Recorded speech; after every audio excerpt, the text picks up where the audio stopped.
and welcome to this episode of Latitude, in which we are looking at Indo-Bangladesh ties in the circumstances of the improving nature of relations between the two countries, with Bangladesh's Prime Minister Sheikh Hasina having made her first visit to India after the pandemic, and also her first visit abroad as the head of government in Bangladesh, just like Prime Minister Narendra Modi made his first visit abroad just after the pandemic to Bangladesh to celebrate the golden jubilee of Indo-Bangla ties following the liberation of Dhaka and the creation of Bangladesh.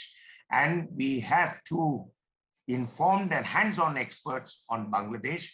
We have Ambassador Pinak Ranjan Chakravarti, who needs little introduction amongst watchers of geostrategic issues.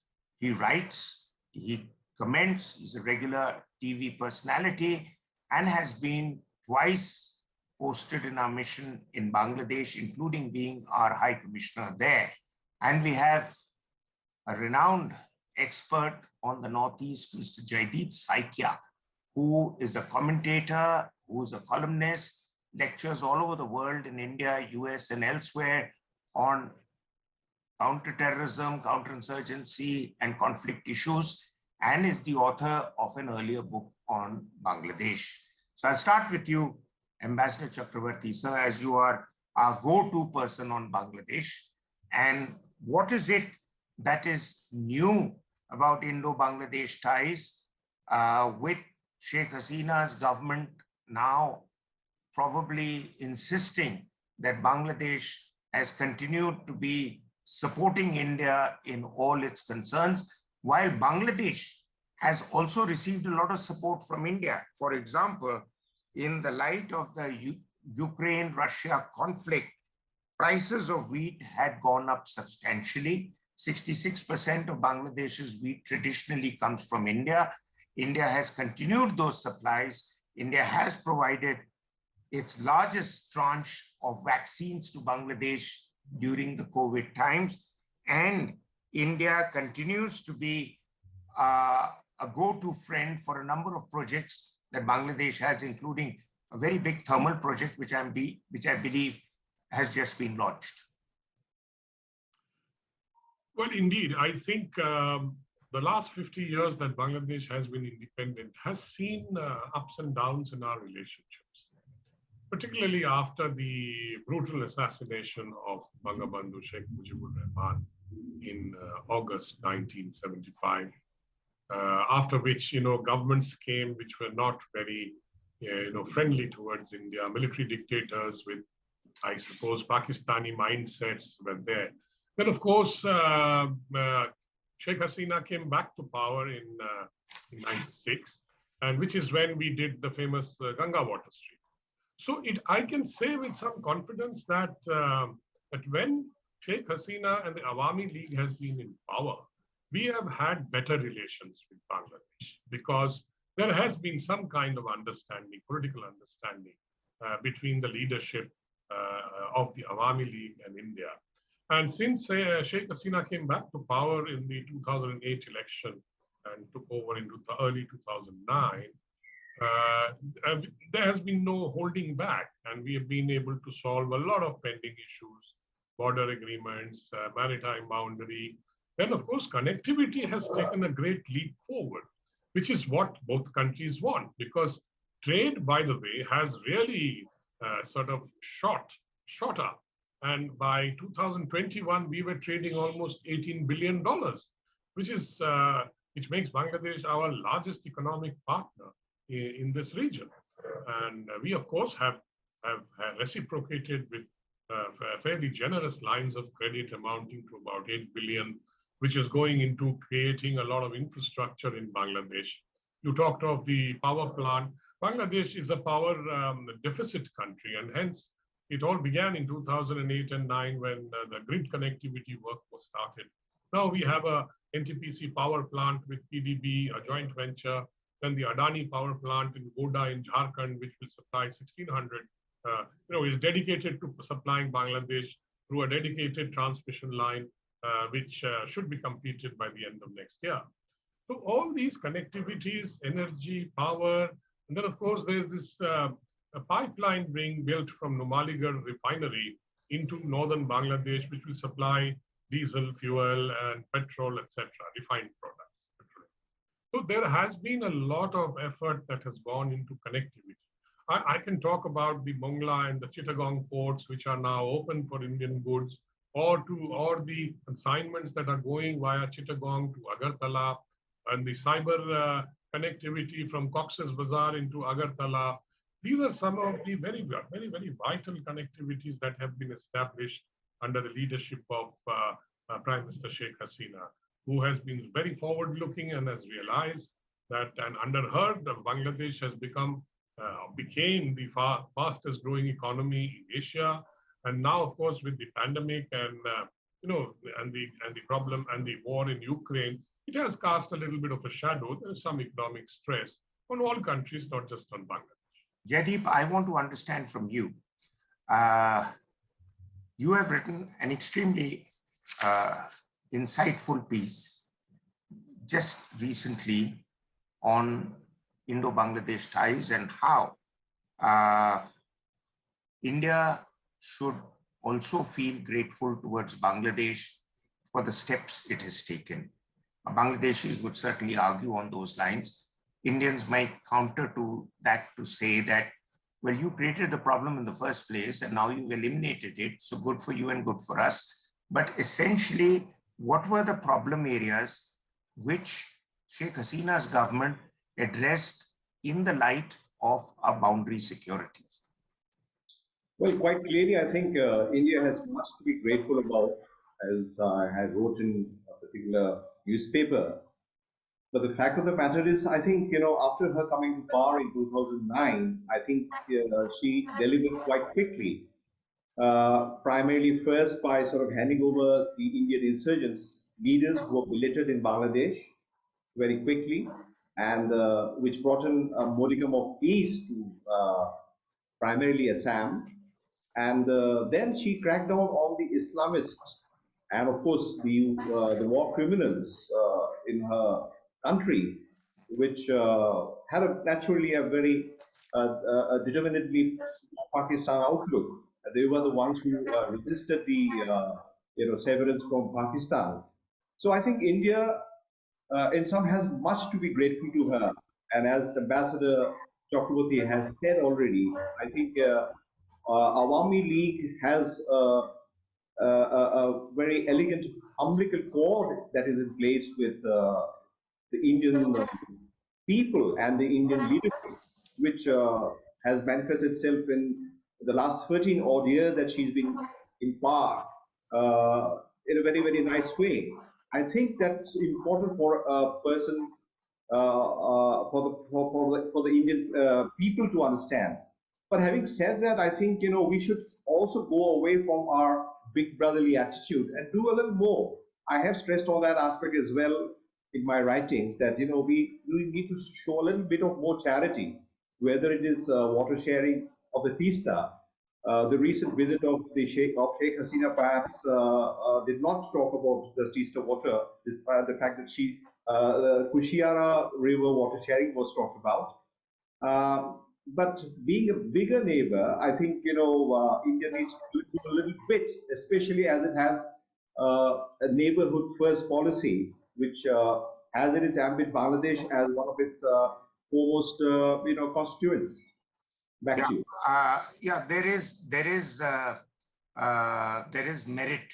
I would sort of look at, and this is a point that has emerged long ago, more than 25 years ago. I was part of an Indo-Bangladesh dialogue, and exactly the same point was brought up by Bangladeshis by saying that New Delhi still sees itself as an extension of the colonial powers that Britain had in the region, and India was an extension of that in some ways, but times have changed. They want to be taken on equal footing. But Ambassador Chakraborty sir, now this water sharing issue has always been almost impossible to resolve.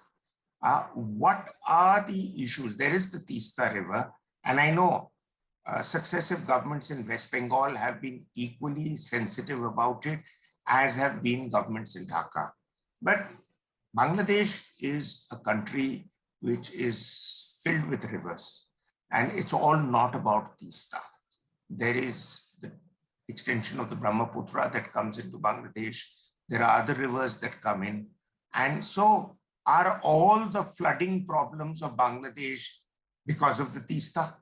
Or is it because they need to have a kind of better water management policies? It kind of takes me to the Indus Waters Treaty between India and Pakistan, that whatever you do, Pakistan will blame India for mismanagement of the river systems, which is the cause to them of all the problems they have, notwithstanding the monsoons and the floods now.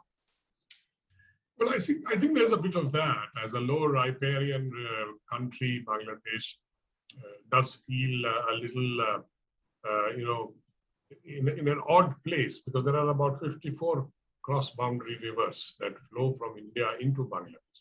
But that is the gift of geography. I mean, that is, India did not create that. I mean, it's how geography has given Bangladesh, the two largest deltas in the world, the Brahmaputra and the Ganga. Now, leaving that aside, I mean, of course, we can't change geography, but basically, the problem actually, this issue began much before Bangladesh became independent. This was when Farakka had been conceived, which was like diverting the water of the Ganges, of the Ganga into the Hooghly to keep the Calcutta port, the drainage and the dredging, etc., going, so that Calcutta port could function properly. Now it began like that, but then Farakka, it was solved to some extent. It was built, and then in 1972, the JRC, that is the Joint Rivers Commission between the two countries, came into being to study all the water issues. The basic problem is that the lean season, which is from January to May, which is when it's called the dry season or the lean season, water levels go down considerably. And so there is less water. And hence there is this feeling that less water is coming down from India into Bangladesh. And the feeling that India is diverting this water for its own use and not releasing enough for the use of Bangladesh. Now, the problem is that that on both sides, irrigation facilities, rice cultivation has grown tremendously. So has the population. So there is water, there is much more water usage than before. Add to that, climate change and all other problems that we have today has added to this issue. And then during the monsoon season, as we see, there is so much of water that half the country, we are all drowning in water. So there is this issue of excess water and less water during the two seasons. What do we do with it? I mean, there are a lot of, proposals are there, thoughts are there. One of the things that was agreed upon for the lean season management is to make sure that Bangladesh gets a certain share of the water, which is what the Ganga Waters Treaty of 96 is all about. So was the Tista formula, basically saying that so much of water must flow into Bangladesh and so much of water must remain in the river. You can use this much. Kushiara also, then I think there is an agreement on Kushiara, I think it was signed today, would be similar, some kind of formula about sharing. That's the basic, in a nutshell, the issue. Okay. So that's comprehensive enough. That's a lecture on water sharing. Thank you very much, sir. And I'm sure this will be quoted for some time to come. But we need to go in for a break. We'll come back after a break to look at one or two other issues. One is China's footprint in Bangladesh. And the other issue is Bangladesh's economy, despite boasts of being the fastest growing economy, strong enough and not going to come under pressure to go the Sri Lankan way, as seems to be the case with most of our neighbors. But that after a break.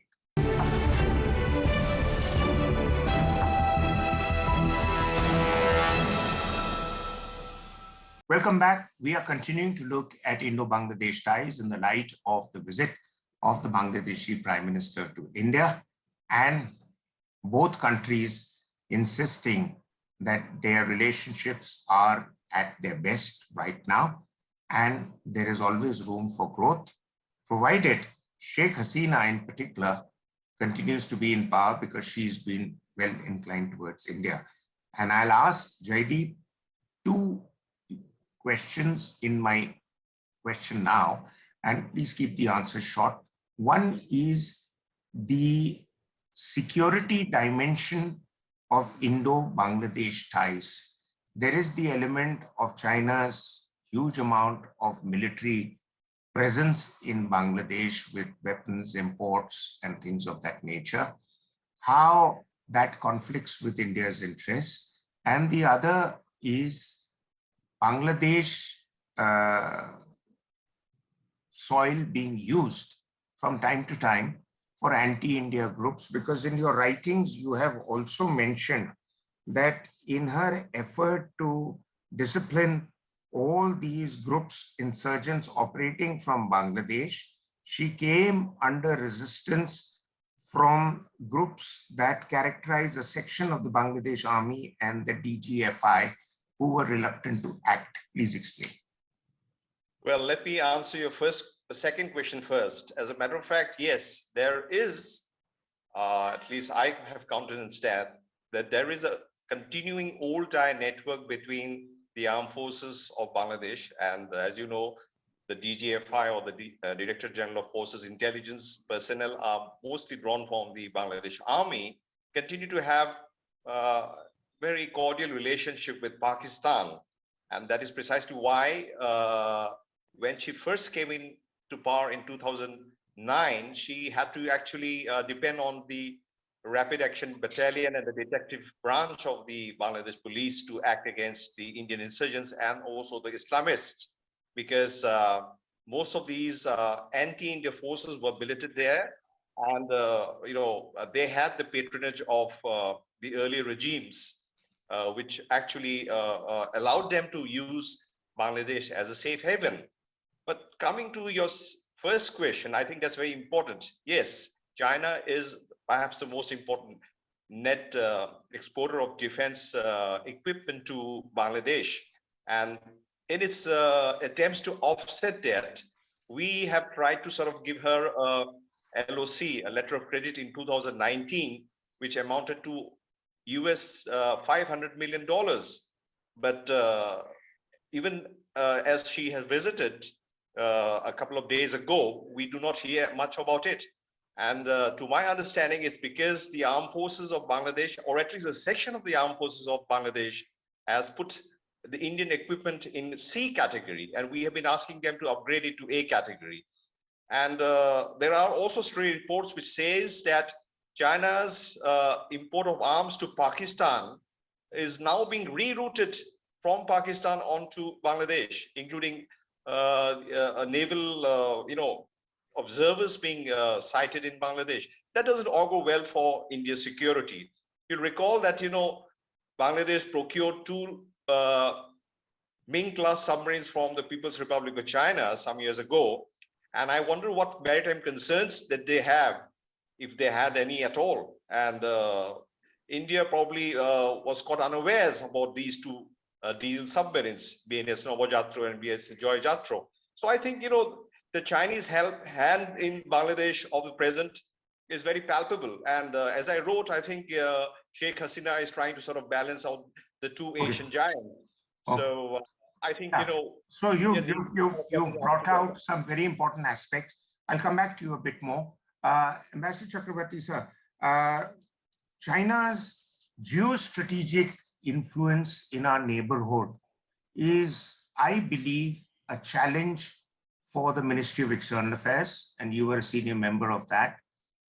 China has been improving its positions not only in Sri Lanka, and Sri Lanka, despite having gone under, India, despite having bailed it out at a time of crisis where China was not willing to come to its rescue financially. Nepal, again, a similar problem. And also, of course, Pakistan is now a client state of the Chinese, or a vassal state, or call it what you may. So every which way you look at it, the Chinese are not going to stop with odd visits and credit lines from India. Pakistan military officers are training there. Chinese have very high-handed ways of getting around in Sri Lanka. So they are doing the same now with Bangladesh. The Belt and Road Initiative is a case in point, though Bangladeshi ministers have come out and said, you know, the Belt and Road Initiative is not a fair initiative and they're not going to allow it to take over Bangladesh's economy like it has elsewhere. Your views, sir?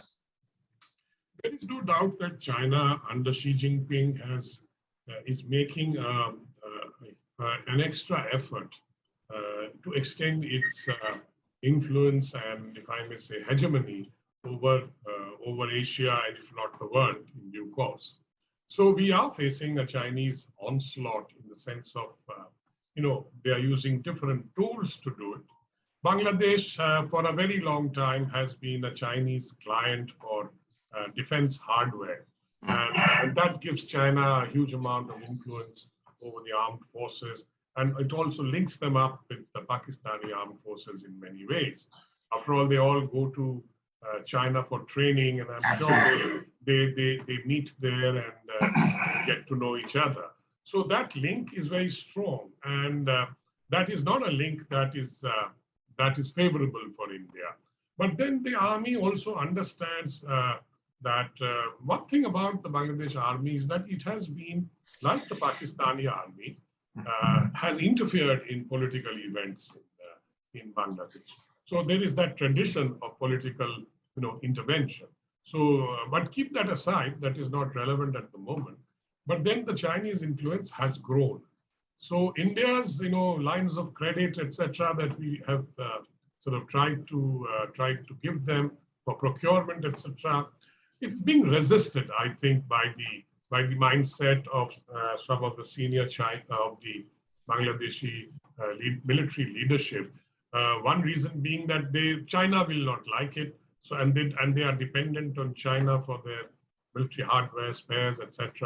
And now they have got submarines, which I believe China is building a jetty for them, so that this thing can dock somewhere in Chittagong. So I think they have a very close relationship with China. But on the economic side, China's new renewed effort to, you know, give loans, the BRI, etc., that has now meeting with some resistance. And Bangladesh has been very careful, and also we've had discussions with Bangladesh on the security implications of some of these projects, because we will be naturally very concerned and worried if large amounts of Chinese workers who are basically ex-PLA or PLA, etc., you know, start loafing around along our borders, you know, next to in Bangladesh. So I think those factors remain in play, and we will be, of course, talking to Bangladesh and discussing. And I think there is a great deal of sensitivity on the part of Bangladesh. Okay. Okay. Thank you very much, sir. We are terribly short of time. I apologize to Jaideep. We need to wrap up here because otherwise the show will not be aired in the form that it is. And thanks for your views, and thanks for enlightening us, and thanks to everybody for watching. Until our next episode, goodbye.